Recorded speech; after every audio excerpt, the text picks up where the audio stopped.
tudo bom com vocês?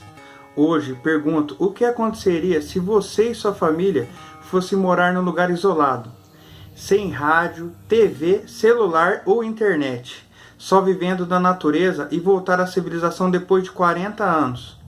Pois é, meus amigos, vou contar para vocês hoje a história da família Likhof, uma família russa que ela ficou isolada durante 40 anos numa floresta na Sibéria e foi encontrada por geólogos depois de muito tempo.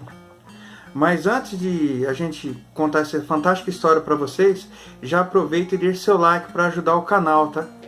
Porque só assim o YouTube vai mandar as notificações para vocês.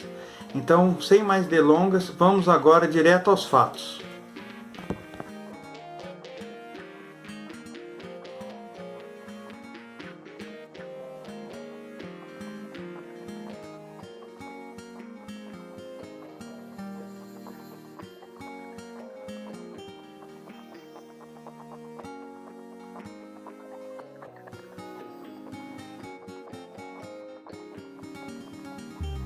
Sibéria, uma parte gigantesca da região da Rússia, com mais de 10 milhões de quilômetros quadrados, que durante a maior parte do ano permanece coberta de gelo e neve. Até hoje, essa área continua sendo um dos territórios mais inóspitos do planeta. Mas foi nessa região, no ano de 1978, que um helicóptero sobrevoando a área descobriu por acaso uma família vivendo completamente isolada do mundo exterior. Esses geólogos estavam em uma expedição enviada em 1978 para a taiga siberiana. Sua missão de detectar um local seguro para a expedição dos geólogos que chegariam alguns dias depois. Em um quase acidente, o helicóptero se viu no meio de um desfiladeiro, com duas imensas montanhas ao lado. Eles não viam traços de civilização em um raio de ao menos 200 quilômetros, até uma imensa clareira foi avistada no alto da colina. Passaram então a encontrar explicações para a clareira, um tipo de intervenção inegavelmente humana. Nenhuma autoridade tinha sequer ouvido falar dos seres humanos habitando essa parte da Sibéria. Munidos de presentes e armas de fogo, lá foram os geólogos. Meus amigos, se há um bom lugar para se esconder no planeta Terra, é na taiga siberiana. Além de se tratar dos lugares mais isolados do mundo, a taiga também é um dos terrenos mais difíceis de viajar por ela, e sabe-se que é quase impossível viver lá, com um clima muito ruim, formando por verões curtos e monstruosos e intermináveis períodos de inverno. Qualquer um que se meta lá tem chances substanciais de morrer. Sabemos que a taiga siberiana é a maior região selvagem da Terra e praticamente desabitada. Não obstante a dureza natural do ambiente, a região ainda é lar de ursos e raposas durante o dia e também lobos que caçam durante a noite. Com uma temperatura média de 5 graus negativos no verão e com invernos tão rigorosos que o de 1933 registrou uma temperatura de 67,7 graus abaixo de zero. A taiga não é para os fracos. Logo, os geólogos pousaram um helicóptero e foram até um riacho próximo. Quando chegaram lá, avistaram uma construção. A cabana estava toda recoberta de detritos da floresta. Se não fosse por uma minúscula janela, seria difícil acreditar que tinha gente ali. Eis que a porta se abre e um homem que parecia saído de um conto de fadas saiu de lá. Descalço, ele usava uma roupa toda remendada e parecia atento e amedrontado. Nós dissemos que viemos visitá-los, e depois de um tempo, com uma voz trêmula, o homem disse: "Bem, já que vieram de tão longe, podem entrar." Esse é o depoimento de Galina Pimenskaya, a geóloga russa que chefiou a expedição e a primeira pessoa que conversou com o homem barbudo que abriu a porta. O depoimento foi publicado pela revista americana Smithsonian Magazine. O encontro foi chocante para os dois lados. O chão da cabana era forrado por cascas de batata, pinhas e cascas de nozes.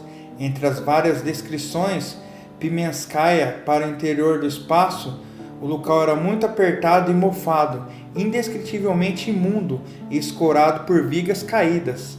Além do homem, moravam ali também 4 filhos. Foi quando 2 de suas filhas apareceram, meio sorrateiras, meio desconfiadas, que a cena ficou insondável de verdade. Uma rezava, dizendo que aqueles forasteiros estavam ali por causa dos pecados da família, e a outra parecia verdadeiramente assustada com a luz vinda da janela. Então a turma decidiu sair.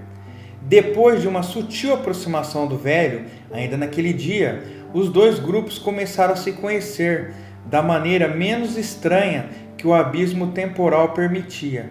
Para resumir a história, ele era um velho crente. Nome se deu a uma vertente da Igreja Ortodoxa Russa perseguida pelo czar Pedro o Grande. Sua família era de uma fé inviolável e não era difícil imaginar como se contrastava com o ateísmo dos bolcheviques que tinham assumido o poder em 1917. A família Likov habitou uma região cerca de 150 milhas distante do povoado mais próximo, em um ponto que nunca havia sido explorado antes de 1936. Eles tinham uma vida urbana, vivendo numa pequena cidade na Rússia. Em 1936 também, seu irmão teve sua vida ceifada por uma patrulha comunista. Likov estava ao seu lado no momento da morte e, assustado, pegou a sua família e, sem pensar muito, foi para muito longe e nunca mais foram vistos depois daquele dia. Muita gente certamente considerou que eles tinham morrido na jornada. Porém, desafiando a lógica, por mais de 4 décadas, Karplikov, junto com sua esposa e filhos, viveram em uma cabana de madeira. Quando eles decidiram ir para a taiga siberiana, eram 4 familiares: Karplikov, sua esposa Akulina, seu filho Savin e sua filha Natália.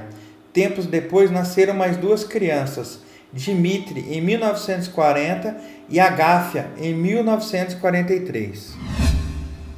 Eles tinham livros de oração e uma velha Bíblia da família, onde as crianças aprenderam a ler e a escrever. A família Likov comia raízes, plantavam seus próprios vegetais e costuravam suas próprias roupas, com um tecido que eles também faziam. Eles aprenderam a caçar sem armas ou arcos. Quando Dmitri cresceu, tornou-se um especialista em caça. Eventualmente, Dmitri tornou-se tão integrado ao ambiente que ele caçava descalço no inverno. No final de 1950, vieram os maus momentos. Eles enfrentaram um longo período de fome e Akulina, a esposa de Karp, morreu, deixando Karp com seus filhos. Quando os geólogos os encontraram em 1978, eles ficaram surpresos com aquela família sobrevivendo em condições medievais. No entanto, Karplikov era simpático e deu as boas-vindas aos estranhos. No início, eles, os Likovs, recusaram tudo o que eles eram oferecido pelos geólogos. A única coisa que eles aceitaram foi sal. Karp não sentiu o gosto de sal por mais de 40 anos. A família Likov estava completamente inconsciente da Segunda Guerra Mundial e, obviamente, nem imaginava que os seres humanos pousaram na Lua. Quando os geólogos ganharam sua confiança, eles mostraram os milagres da vida moderna. O velho Karp ficou fascinado pelas inovações que haviam trazido com eles. Conforme o repórter Vasily Peskov disse, o que mais maravilhou Karp, acima de tudo, foi um singelo pacotinho de celofane transparente. Ele olhou e maravilhado disse: "Meu Deus, é vidro, mas amassa." No outono de 1981, 3 dos 4 filhos, Dmitri, Natália e Savin, faleceram em um curto espaço de tempo. 2 morreram de insuficiência renal e 1 de pneumonia. Os geólogos tentaram em várias ocasiões para convencer o velho Karp e sua filha Agafia a voltar para a civilização e morar com parentes em uma aldeia a 150 milhas de distância, mas eles se recusaram. Karp morreu em 16 de fevereiro de 1988 e sua filha Agafia continuou vivendo nas montanhas da taiga siberiana. Em 70 anos, ela se aventurou fora do assentamento da família somente 6 vezes. A primeira foi na década de 1980, pouco depois de Vassili Peskov apresentou uma matéria sobre a família e transformou-os em fenômeno nacional. O governo soviético pagou para ela fazer uma turnê pela União Soviética por um mês, período em que ela viu aviões, cavalos, carros e o dinheiro pela primeira vez. Desde então, ela só deixou o casebre no fim do mundo para procurar tratamento médico, visitar parentes distantes e para conhecer outros religiosos.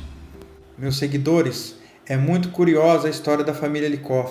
Acredite, essas pessoas moravam numa região tão remota do vasto território siberiano que eram como uma tribo perdida, descobertos por acaso graças a geólogos russos em uma expedição por uma área até hoje inexplorada. Eles nem sequer sabiam que a Segunda Guerra já tinha acabado. Você já conhecia essa história fantástica? Deixe suas opiniões pra gente se já ficou um tempo isolado de tudo e de todos. E aproveite e compartilhe esse vídeo para ajudar a divulgar o canal.